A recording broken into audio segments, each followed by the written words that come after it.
Good morning all of you. मैं ललिता राणा स्वागत करती हूँ आपका आपके अपने YouTube channel study point with Amit में। कैसे हैं आप सब लोग? आई होप आप सब अच्छे होंगे। काफी दिन से मैंने कोई वीडियो अपलोड नहीं की थी क्योंकि मेरा जो हेल्थ इशू थोड़ा हो रहा था, लेकिन अब आपको रेगुलर वीडियो मिलेंगी क्योंकि आपके एग्जाम जो है वो बिल्कुल नजदीक है। इसलिए देखिए, हमने जो आज का टॉपिक लिया है वो फर्स्ट सेमेस्टर के लिए लिया है संस्कृत में। संस्कृत शिक्षण में हमने लिया है संज्ञा एवं सर्वनाम। देखिए, उससे पहले भी एक दो लेसन है आपके संस्कृत शिक्षण में, लेकिन वो इतने हार्ड नहीं है, इजी है। लेकिन हम एग्जाम को देखते हुए जल्दी जल्दी कुछ ऐसा जो हार्ड सा है, बच्चों को समझ में नहीं आया है, क्लासेस जिन्होंने नहीं दी है उनके लिए मैं ये टॉपिक लेकर आई हूँ, संज्ञा एवं सर्वनाम। देखते हैं सबसे पहले संज्ञा। संज्ञा क्या है? किसी व्यक्ति, वस्तु, प्राणी, स्थान, गुण, कार्य अथवा भाव को संज्ञा कहते हैं। क्या है संज्ञा? किसी व्यक्ति, वस्तु, प्राणी, स्थान, गुण, कार्य अथवा भाव को क्या कहते हैं? संज्ञा कहते हैं। अब देखिए, जैसे हमारे इसमें वस्तु है, संज्ञा में क्या है? वस्तु है, तो वस्तु के सिर्फ नाम को ही हम क्या कहेंगे? संज्ञा कहेंगे, ना कि उस वस्तु को। जैसे वस्तु में क्या है? जैसे मेज है, कुर्सी है या सोफा है, तो ये क्या है? इनके सिर्फ नाम को हम क्या कहेंगे? संज्ञा कहेंगे, ना कि इन वस्तुओं को। देखते हैं आगे इसके उदाहरण क्या है। व्यक्तियों के नाम देखिए। व्यक्तियों के नाम में जैसे राम, मोहन, श्याम आदि। ठीक है। अब देखते हैं वस्तुओं के नाम। वस्तुओं के नाम में क्या आएगा? देखो, जैसे मेज, कुर्सी, सोफा,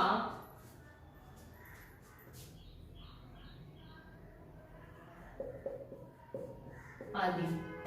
फिर है स्थानों के नाम। तो स्थानों के नाम में कैसे आएगा? देखिए, जैसे दिल्ली हो गया, दिल्ली, आगरा, हरिद्वार, वाराणसी आदि। इसके बाद है भावों के नाम। अब भाव देखिए कौन कौन से हो सकते हैं। जैसे कौन कौन से भाव हो सकते हैं बताइए?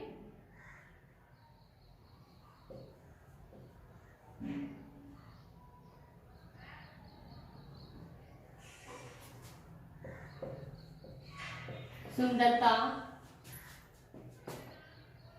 मीठा,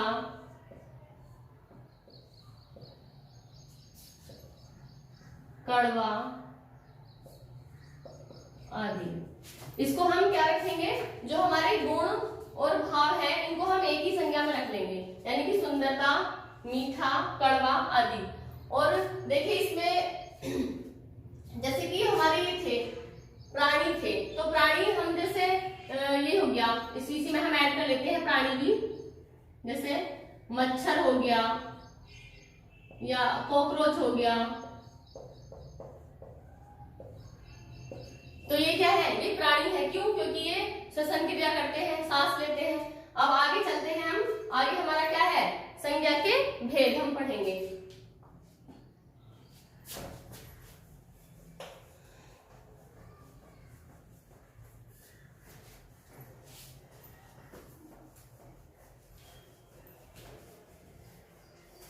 स्टूडेंट्स, आगे हम पढ़ रहे थे क्या? संज्ञा के भेद।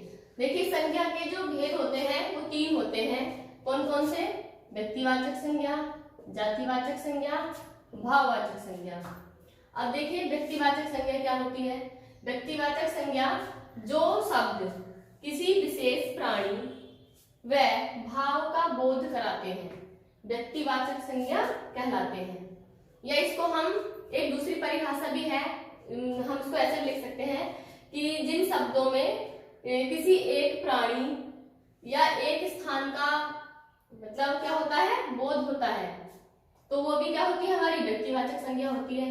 अब देखिए जैसे विशेष है इसमें कि जो शब्द किसी विशेष प्राणी में भाव का बोध कराते हैं। तो देखिए विशेष प्राणी कौन कौन से हो सकते हैं, जैसे कि हमारा हो गया सरदार पटेल। सरदार पटेल कौन है, हमारे लिए विशेष प्राणी है। जैसे महात्मा गांधी, महात्मा गांधी, तो महात्मा गांधी भी हमारे लिए विशेष प्राणी हो गए। उसके बाद देखते हैं किसी विशेष स्थान, तो विशेष स्थान कैसे होगा हमारा, कौन सा होगा, जैसे कि दिल्ली है, तो दिल्ली भी हमारे लिए क्या है, विशेष है। क्यों, क्योंकि हमारे भारत की राजधानी है। या जैसे हरिद्वार हो गया, या जैसे कि अमरनाथ हो गया, तो ये क्या है, ये हमारे लिए विशेष क्या है, स्थान है। या इसमें अगर विशेष हम क्या लेंगे, भाव लेंगे, तो विशेष भाव कौन कौन से हो सकते हैं, जैसे कि विशेष भाव वीरता हो गया। वीरता क्या है, विशेष भाव है। अगर कोई जैसे सपोज कीजिए कोई फौजी है, तो वो हमारे देश के लिए अगर लड़ रहा है, वीरता दिखा रहा है, तो उसके लिए क्या हो गया, वो स्पेशल उसके लिए मोमेंट हो गया, विशेष भाव हो गया। उसके आगे है जैसे सुंदरता हो गया, सुंदरता भी क्या है, एक विशेष भाव है। जैसे हमारे देश की मतलब मिस यूनिवर्स या मिस वर्ल्ड या मिस इंडिया चुनी जा रही है, तो किस लिए चुनी जा रही है, क्योंकि वो सुंदर है, अपने आप में ये गुण है उनका, तो ये भी क्या हो गया, विशेष भाव हो गया। तो ये हमारी दो तरह से हम इसको डिफाइन कर सकते हैं, किसको, व्यक्तिवाचक संज्ञा को। जो सब किसी विशेष प्राणी स्थान भाव का बोध कराते हैं वो व्यक्तिवाचक संज्ञा कहलाते हैं। या जिन शब्दों में एक ही व्यक्ति, स्थान, प्राणी या भाव का बोध होता है किसी एक का, तो वो भी हमारे लिए क्या है, व्यक्तिवाचक संज्ञा है। अब देखिए ये तो हमारा विशेष वाला हो गया। अब हम सेकंड वाला देखते हैं, जो हमने सेकंड वाली परिभाषा बताई है, तो उसमें हम किसको लेंगे, जैसे लता हो गया, रमेश है, रामायण, महाभारत। तो अब देखिए क्या है, ये हमारे रामायण और महाभारत भी क्या है, विशेष है, लेकिन ये हमारी लता और रमेश क्या है, ये एक है।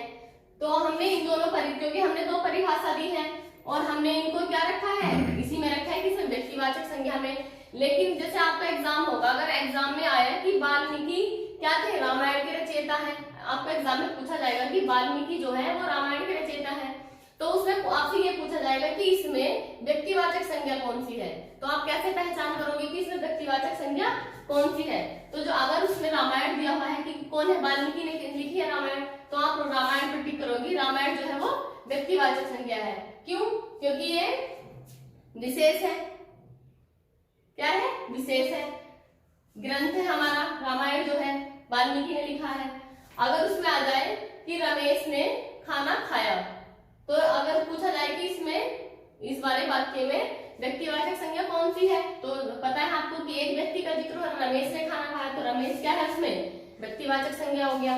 ये आपको समझ में आ गया व्यक्तिवाचक संज्ञा। चलिए आगे चलते हैं। अब हम देखते हैं हमारी सेकंड वाली जातिवाचक संज्ञा।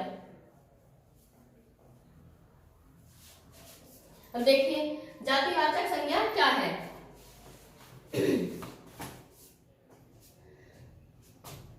जो शब्द किसी प्राणी, स्थान अथवा वस्तु की जाति या समूह का बोध कराते हैं, जातिवाचक संज्ञा कहलाते हैं।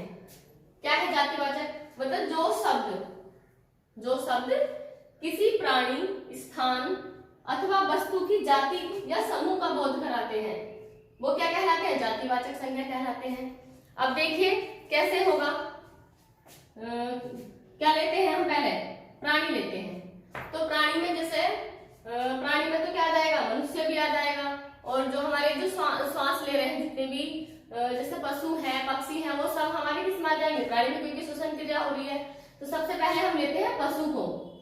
तो देखिए आप पशु लिख दिया हमने, तो पशु में जितने भी पशु होंगे, गाय, भैंस या शेर, चीता, हाथी, ये सब क्या है, पशु है। तो इनका क्या है, ये सभी इसी वर्ग में आ जाएंगे, पशु वर्ग में। क्या हो गया, ये पशु वर्ग में आ गए, तो इनकी क्या हो रहा है, जाति का बोध हो रहा है कि अगर किसी भी जानवर का हम जिक्र कर रहे हैं, शेर, हाथी, चीता जो भी है, तो उसको हम किस वर्ग में रखेंगे, पशु वर्ग में रखेंगे।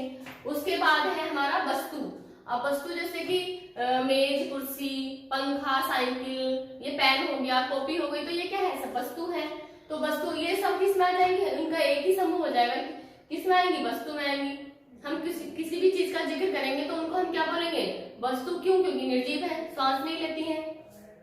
आगे देखते हैं व्यक्ति का। अब जैसे स्त्री है, स्त्री क्या है, अगर हम किसी स्त्री के बारे में कोई कंटेंट या कोई टॉपिक पे हम डिस्कशन कर रहे हैं कि मतलब स्त्रियों का क्या है, वुमेन एम्पावरमेंट के बारे में बात कर रहे हैं, महिला सशक्तिकरण के बारे में बात कर रहे हैं, या उनकी शिक्षा के बारे में बात कर रहे हैं, तो किसका आ जाएगा, सभी स्त्रियों के बारे में आ जाएगा। क्यों, क्योंकि स्त्री को क्या हमने क्या रखा गया है, एक ही समूह में रखा गया है, यानी कि सभी स्त्रियों के बारे में बात कर रहे हैं। वैसे पुरुष है, अगर हम पुरुष के बारे में बात कर रहे हैं तो सभी पुरुष का उसमें जिक्र आ जाएगा। ठीक है, उसके बाद है समूह देखिए क्या है, अगर कोई व्यक्ति ग्रुप में बैठ के कोई डिस्कशन कर रहा है या कोई वार्ता हो रही है किसी गांव में, तो उसमें अगर कहा है कि आके सभी लोगों को, गांव के लोगों को इन्वॉल्व होना है, तो वो क्या करेंगे, सभी उसी समूह में आ जाएंगे। तो ये क्या हो गई, हमारी जातिवाचक संज्ञा हो गई। अब चलिए देखते हैं, नेक्स्ट है हमारी कौन सी, भाववाचक संज्ञा। भाववाचक संज्ञा देखिए, भाववाचक संज्ञा क्या है, जो शब्द किसी भाव, गुण, दोष, स्वभाव आदि का बोध कराते हैं, जो शब्द किसी भाव, गुण, दोष, स्वभाव आदि का बोध कराते हैं, भाववाचक संज्ञा कहलाते हैं। इसको हम एक दूसरी परिभाषा में भी लिख सकते हैं कि भाववाचक संज्ञा वह है जिससे गुण, क्रिया, दशा, अवस्था एवं व्यापार आदि का बोध होता है, वह क्या होता है, भाववाचक संज्ञा कहलाती है। अब देखिए मतलब कौन कौन से इसमें वो होते हैं, जैसे एग्जाम्पल देखिए, लड़ाई क्या है, एक दोष है, क्या है, दोष है। और मिठास क्या है, एक गुण है। और ये बुढ़ापा क्या है, बताओ क्या है बुढ़ापा है एक अवस्था। जैसे हमने सेकंड वाली परिभाषा में बताया था कि क्रिया, गुण, अवस्था या व्यापार, तो ये भी क्या है, हमारी भाववाचक संज्ञा। तो बुढ़ापा हमारी क्या है, एक अवस्था है, कि जैसे पहले बचपन होता है, फिर किशोरावस्था आती है, उसके बाद प्रौढ़ावस्था आती है, उसके बाद क्या आता है, हमारा बुढ़ापा आता है। वैसे ये सब क्या है, इसके भाव, गुण, क्रिया, अवस्था है। ठीक है, उसके आगे चलते हैं, हम देखते हैं कि जो हमारी संज्ञा है, इसको हमने 3 भागों में बांट दिया, व्यक्तिवाचक, जातिवाचक और भाववाचक। लेकिन इसका एक अलग से एक पॉइंट और बनता है कि रचना के आधार पर, अगर आपसे एग्जाम में पूछा जाए बच्चों की रचना के आधार पर संज्ञा के कितने भेद होते हैं, तो रचना के आधार पर आप कितने भेद बताएंगे, 2 भेद होते हैं रचना के। कौन कौन से, किसके आधार पर, रचना के आधार पर। ये क्वेश्चन आ जाता है एग्जाम में, रचना के आधार पर संज्ञा के भेद तो कितने होते हैं, 2 होते हैं। और सबसे ज्यादा जो एग्जाम में क्वेश्चन आते हैं वो भाववाचक संज्ञा से ही आते हैं, और सबसे ज्यादा गलती भी बच्चे इसी में करते हैं। देखिए कौन कौन से भेद होते हैं। सबसे पहला स्वरांत संज्ञा, और दूसरा है हमारा व्यंजनांत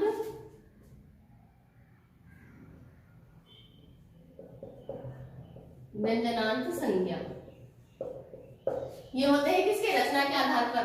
अगर कभी एग्जाम में आ जाए कि रचना के आधार पर कितने भेद होते हैं संज्ञा के, तो 2 भेद होते हैं रचना के आधार पर, स्वरांत और व्यंजनांत। अब देखिए ये स्वरांत और व्यंजनांत क्या है।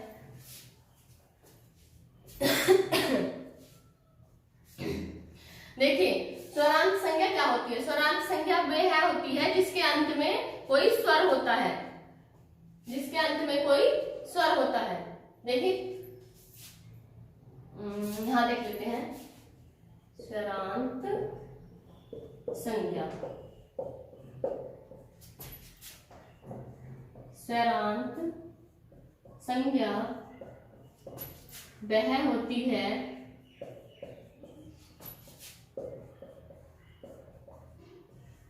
जिसके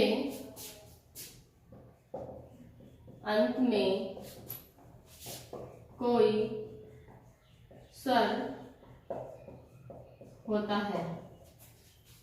स्वरांत संज्ञा वह होती है जिसके अंत में कोई स्वर होता है। जैसे एग्जाम्पल में देखिए, जैसे राम, राम तो आ रहा है, श्याम, फिर क्या है और बताइए। जैसे आप अपनी तरफ से जब आप ये करोगे तो अपनी तरफ से कोशिश करना। जैसे सखा तो आ रहा है, आदि, तो इनके लास्ट में सब क्या हो रहा है, स्वर का उच्चारण आपको सुनाई दे रहा है। आगे देखते हैं हमारी व्यंजनांत संख्या। व्यंजनांत संज्ञा, अब देखिए जैसे हमारी ये स्वरांत थी कि जिनके अंत में स्वर होता है वो स्वरांत होती है, और ये व्यंजनांत क्या है, जिनके अंत में क्या होता है, व्यंजन होता है। तो वो क्या हमारी कौन सी संज्ञा होती है, व्यंजनांत संज्ञा होती है।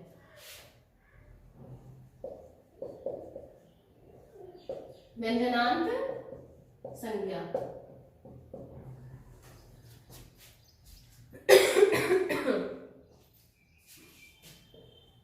यह वह शब्द होते हैं, यह वह शब्द होते हैं जिनके अंत में कोई व्यंजन होता है। ठीक है, यानी कि व्यंजनांत क्या होते हैं, जिनके अंत में कोई व्यंजन होता है। जैसे एग्जाम्पल देखेंगे, भगवत, भगवत। अगर देखिए, अगर हम जैसे हमने ये भगवत लिखा है, अगर इसमें हम क्या हलंत नहीं लगाएंगे तो ये कौन सी संज्ञा हो जाएगी, स्वरांत संज्ञा हो जाएगी। क्यों? क्योंकि जो हमारे व्यंजन बनते हैं वो किसके मेल से बनते हैं, स्वर के मेल से बनते हैं। और अगर हम ये हलंत लगा देंगे तो हमारी कौन सी संज्ञा हो जाएगी, व्यंजनांत संज्ञा हो जाएगी। आगे देखिए, जैसे जगत, करीम आदि।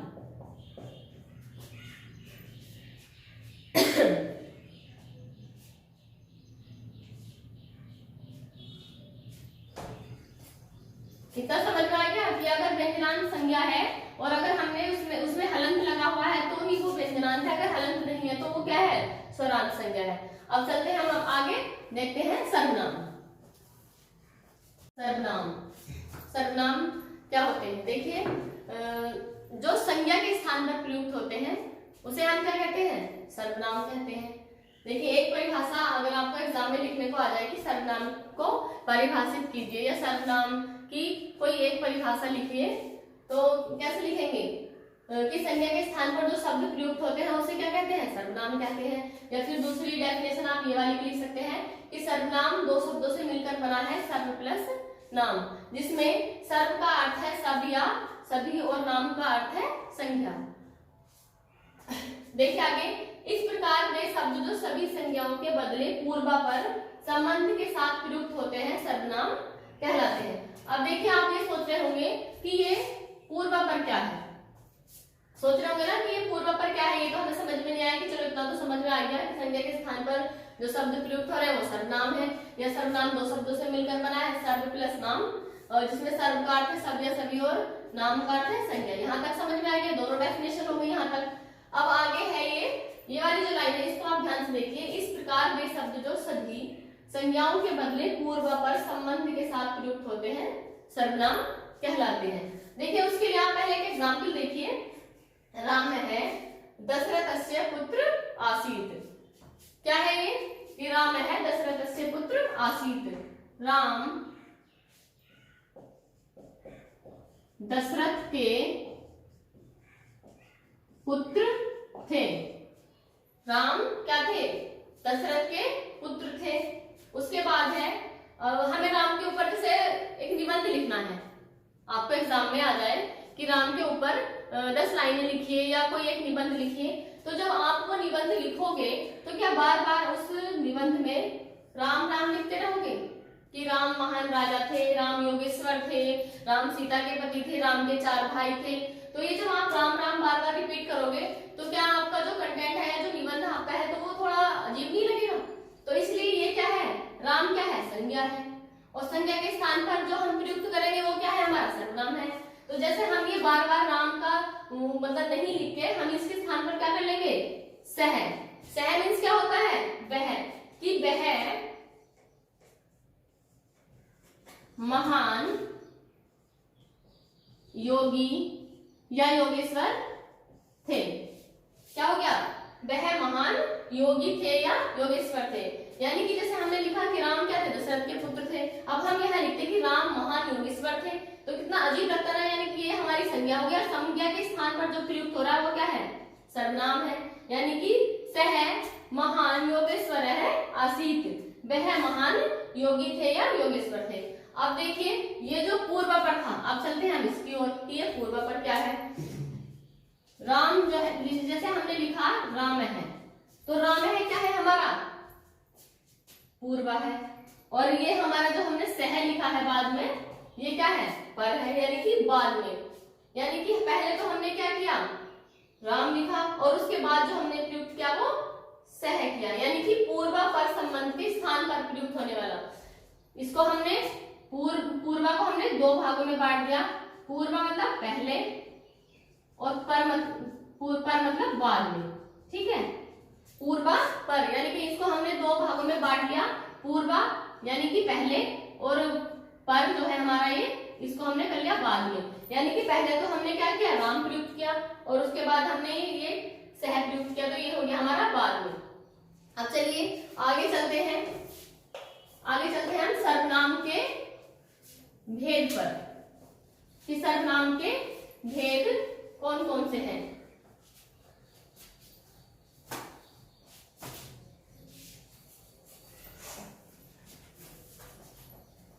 देखिए सर्वनाम के भेद पे चलने से पहले मैं आपको एक चीज और बता देती हूँ कि इसमें जो हमारे सर्वनाम है, इसमें हमारे एक अस्मत्, युष्मद् और एतत्, ये शब्द क्या होते हैं, ये शब्द मिलते हैं, इनको हम क्या बोलते हैं, सर्वनाम शब्द बोलते हैं। अब देखिए इनको मैं बताऊंगी आपको आगे, जो हमारी नेक्स्ट वीडियो रहेगी, क्योंकि मतलब टाइम थोड़ा कम है और वीडियो भी ज्यादा लेंथी हो रही है, इसलिए मैं इस आपके जो सर्वनाम के जो भेद हैं और जो हमारे अस्मत्, युष्मद् और एतत् शब्द हैं, उनके सर्वनाम शब्द और उनके शब्द रूप में नेक्स्ट वीडियो में बताऊंगी। हमारे चैनल को लाइक कीजिए, सब्सक्राइब कीजिए और शेयर कीजिए। Thank you.